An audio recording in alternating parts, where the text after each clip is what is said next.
Good morning student. जैसा कि आप लोगों का रेस्पिरेटरी सिस्टम चल रहा है, तो रेस्पिरेटरी सिस्टम में आज हम नेक्स्ट डिसीज़ की बात करेंगे जो है कोर पल्मोनल। कोर पल्मोनल स्टार्ट करने से पहले मैं आपको बताना चाहूँगा कि कोर पल्मोनल जो है कार्डियोवास्कुलर डिसऑर्डर की भी डिसीज़ है और सिमिलरली इसको रेस्पिरेटरी सिस्टम में भी इंक्लूड किया गया है।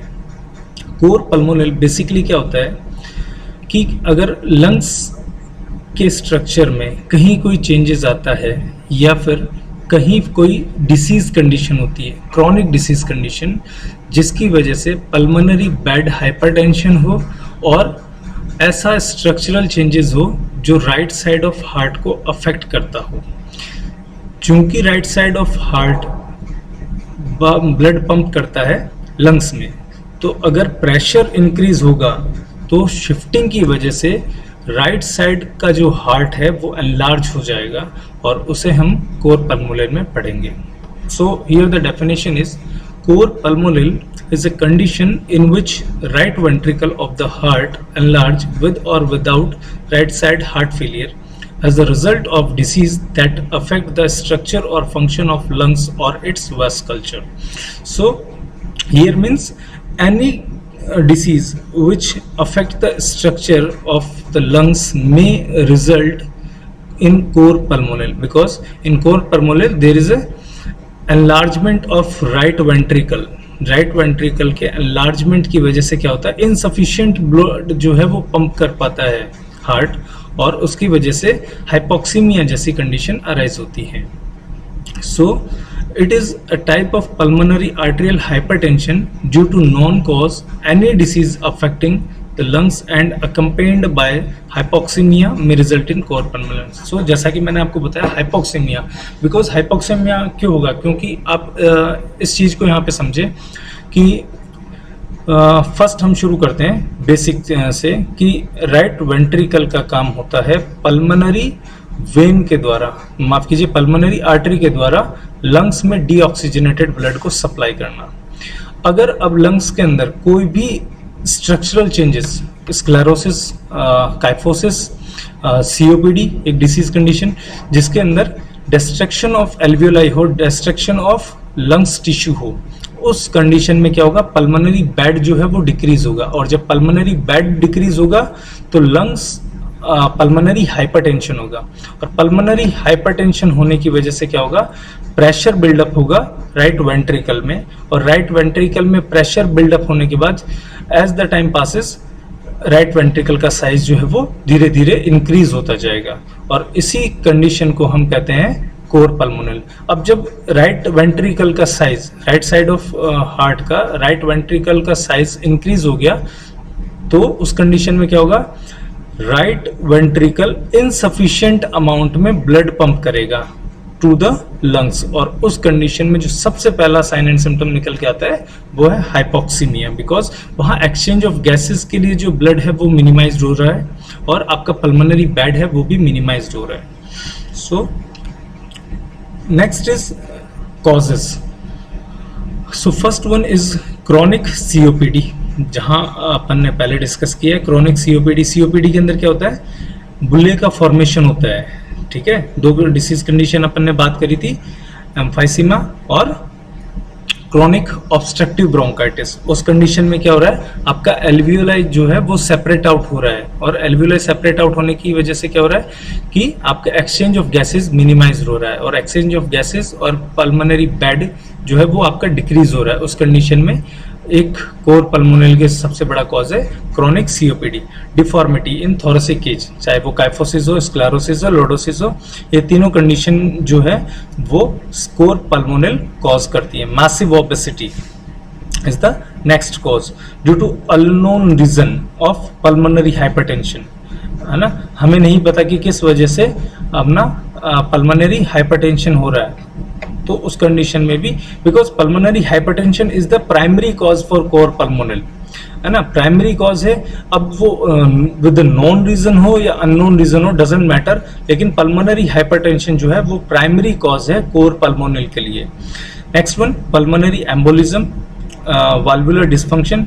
एक वाल्वुलर डिस्फंक्शन मीन्स वाल्वुलर कोई भी कार्डियक वाल या पल्मोनरी वाल में डिसऑर्डर है, डिसफंक्शनिंग है, उस कंडीशन में क्या है, रिगर्जिटेशन ऑफ ब्लड फ्लो होगा, और रिगर्जिटेशन ऑफ ब्लड फ्लो होने की वजह से क्या होगा, राइट वेंट्रिकल में प्रेशर इंक्रीज होगा, क्योंकि जितना ब्लड वो पंप करेगा वो वापस उसमें पार्शियली उसमें कुछ पार्ट रिटर्न होगा। तो उस कंडीशन में क्या है, जो एफिशिएंसी है वो डिक्रीज होने लगेगी राइट साइड हार्ट की।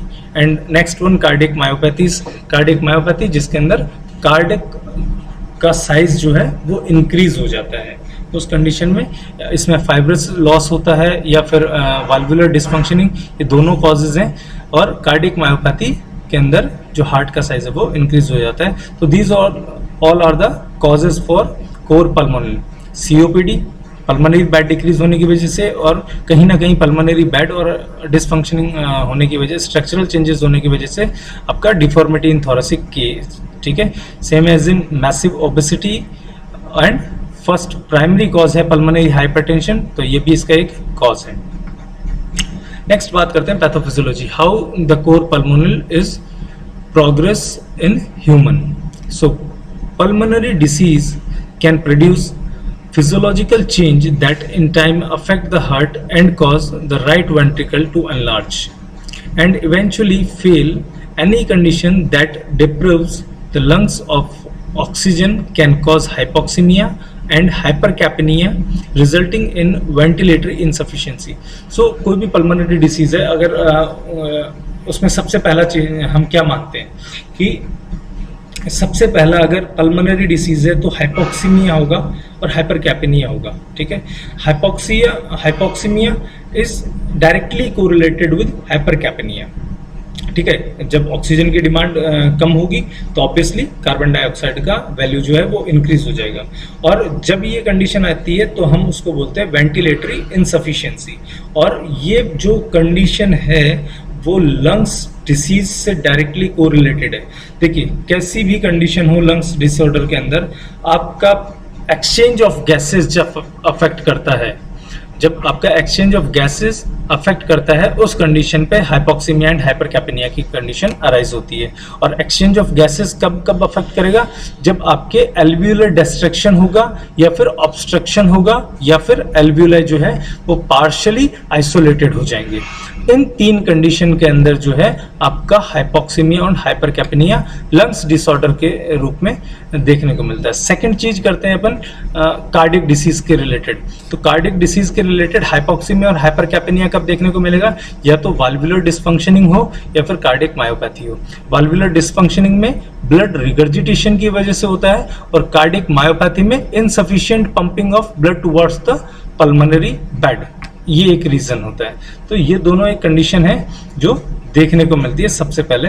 Next, hypoxemia and hypercapnia cause pulmonary arterial vasoconstriction and possibly reduction of pulmonary bed as in emphysema और पल्मोनरी एम्बोलाई।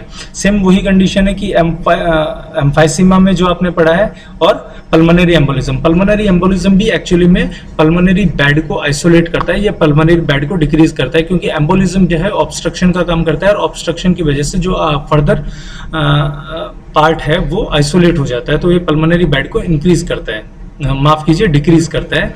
और ये दोनों कंडीशन वासो कॉन्स्ट्रक्शन को लीड करती है, दैट में further leads to these about to result in increased resistance in the pulmonary circulatory system with a subsequent rise in pulmonary blood pressure और pulmonary hypertension। जैसे जैसे पल्मोनरी बेड रिड्यूस होता जाएगा, subsequently pulmonary blood pressure जो है वो increase होता जाएगा, बिकॉज सरफेस एरिया कम है और आपके पास जो ब्लड की सप्लाई है राइट वेंट्रिकल से वो प्रॉपर है।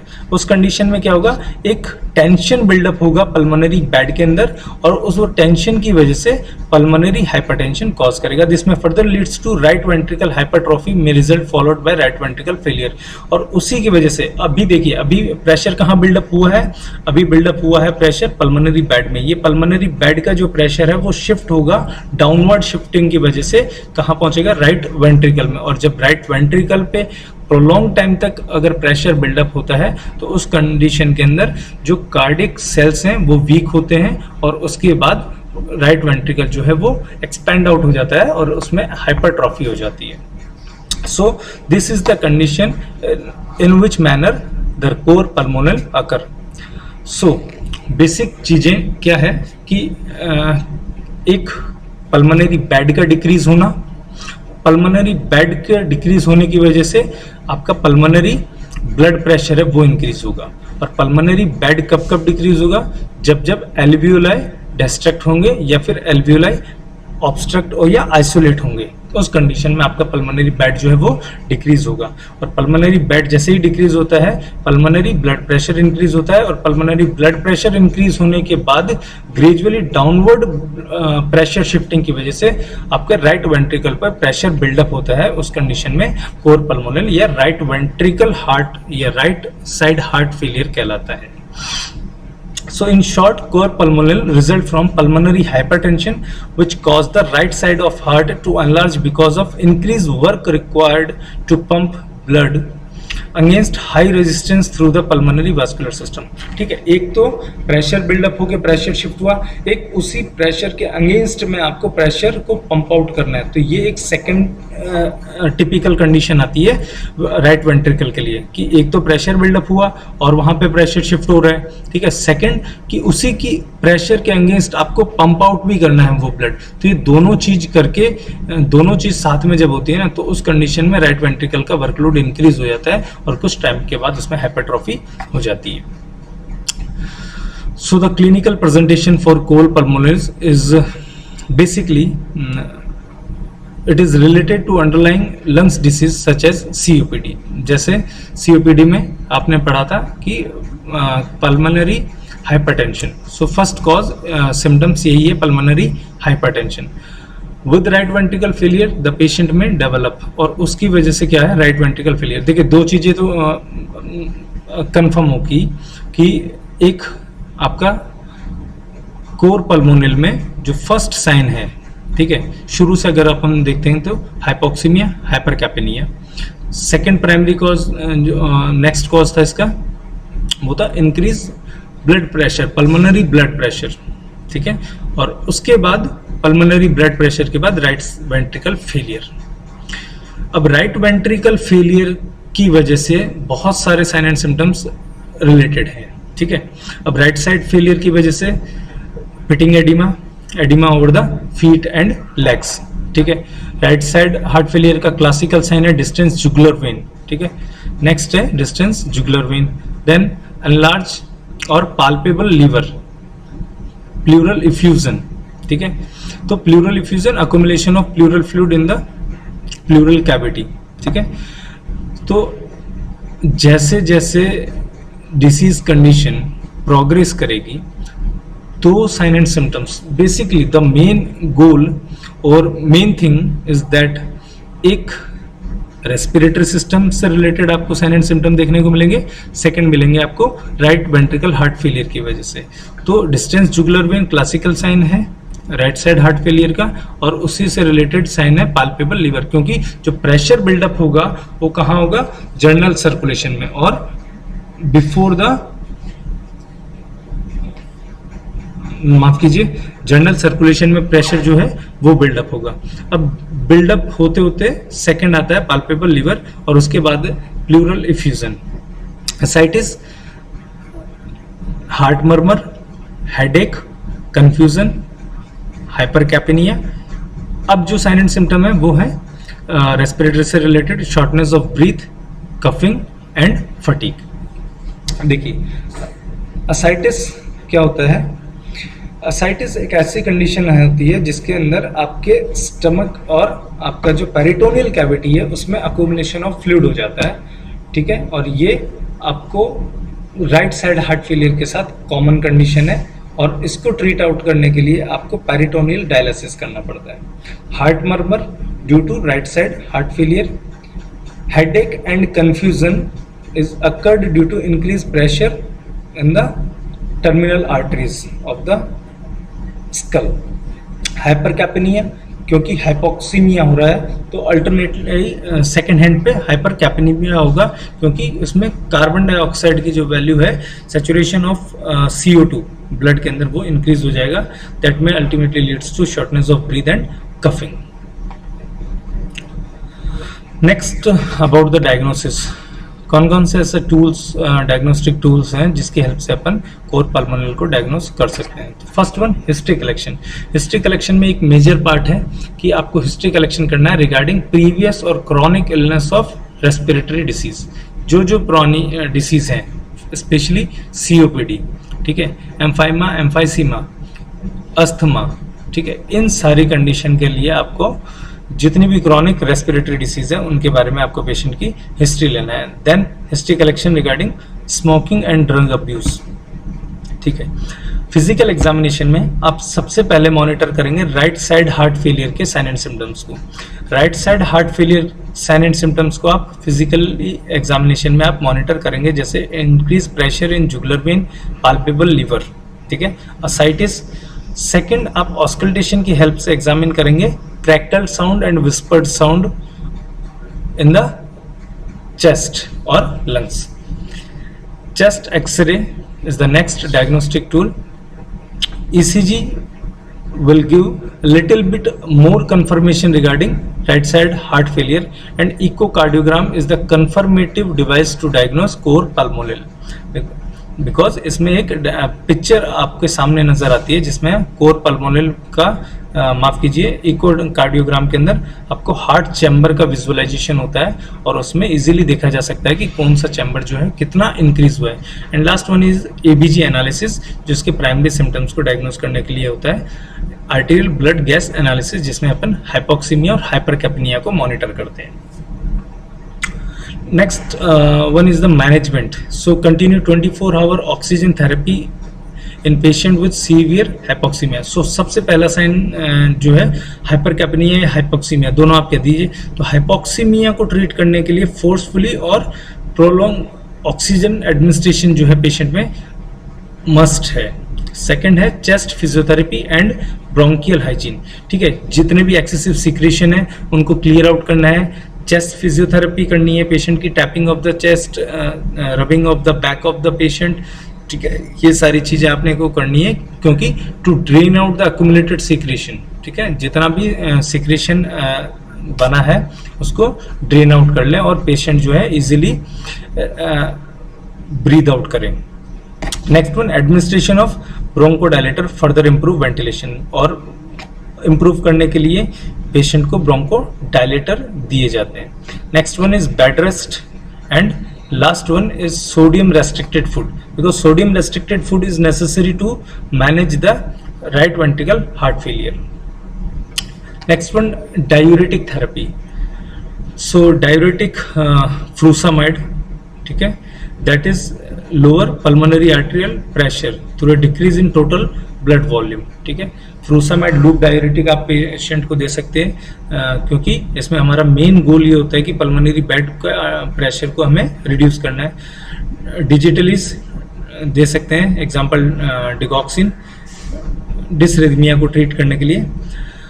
And the important thing in cor pulmonale, any respiratory infection must be treated promptly to avoid further impaired of gas exchange. ये सारा ट्रीटमेंट करने के बाद अगर पेशेंट में कोई भी रेस्पिरेटरी डिसऑर्डर है तो उसको आप साइमल्टेनियसली प्रायोरिटी वाइज उसको ट्रीट आउट करोगे, बिकॉज अगर कोई इन्फेक्शन रहता है तो उस कंडीशन में आपके एक्सचेंज ऑफ गैसेस जो है वो उसका इम्पैक्ट और ज़्यादा सीवियर होता रहता है, ठीक है, एक्सचेंज ऑफ गैसेस जो है वो रिड्यूस होता जाएगा।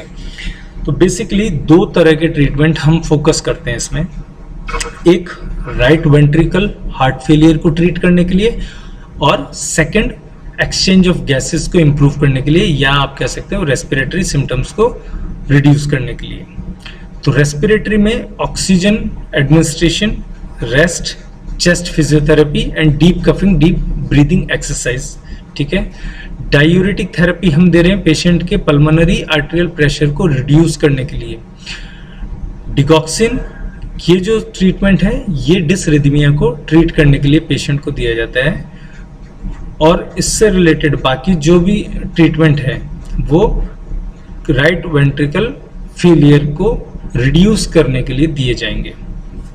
सो पूरे टॉपिक को हम समराइज करें तो इसमें मेन चीज क्या है कि कोर पल्मोनल एक ऐसी कंडीशन है जिसके अंदर पेशेंट का राइट वेंट्रिकल हाइपरट्रॉफी हो जाती है किसी भी रेस्पिरेटरी डिसीज की वजह से। अब इसमें एक कंडीशन है कि विद और without right side heart failure, hypertrophy हो रही है लेकिन हार्ट फेलियर होना कंपलसरी नहीं है। तो मेन कॉज क्या है? मेन ऐसा कॉज है जिसके अंदर पल्मोनरी बेड जो है वो रिड्यूस हो रहा है, और पल्मोनरी बेड रिड्यूस होने के बाद पल्मोनरी हाइपरटेंशन होता है, और पल्मोनरी हाइपरटेंशन एक रेजिस्टेंस कॉज करता है, और डाउनवर्ड प्रेशर शिफ्टिंग की वजह से राइट वेंट्रिकल में प्रेशर बिल्डअप होता है, और उसकी वजह से उसका वर्कलोड इंक्रीज हो जाता है और हाइपरट्रॉफी हो जाती है। सो मैनेजमेंट के लिए मेन चीज है, echocardiogram is the confirmative diagnostic tool, and management के लिए आपको दो चीजें मॉनिटर करनी है। एक, आपको रेस्पिरेटरी सिम्टम्स को रिड्यूस करना है, और पेशेंट का एक्सचेंज ऑफ गैसेस इंप्रूव करना है, और सेकेंड वन, कार्डिक को ट्रीट, रेस्पिरेटरी माफ कीजिए, राइट साइड हार्ट फेलियर को ट्रीट करने के लिए आपको फर्दर ट्रीटमेंट अप्रोच करनी है। साथ में एक इम्पॉर्टेंट चीज है कि जहां पर भी अगर साइमल्टेनियसली कोई भी रेस्पिरेटरी डिसऑर्डर है तो उस कंडीशन को सबसे पहले आप ट्रीट करेंगे, क्योंकि वो और एक्सचेंज ऑफ गैसेस को अफेक्ट करता है। इस टॉपिक से रिलेटेड कहीं भी कोई डाउट हो तो आप मुझे व्हाट्सएप पे कांटेक्ट कर सकते हैं। धन्यवाद।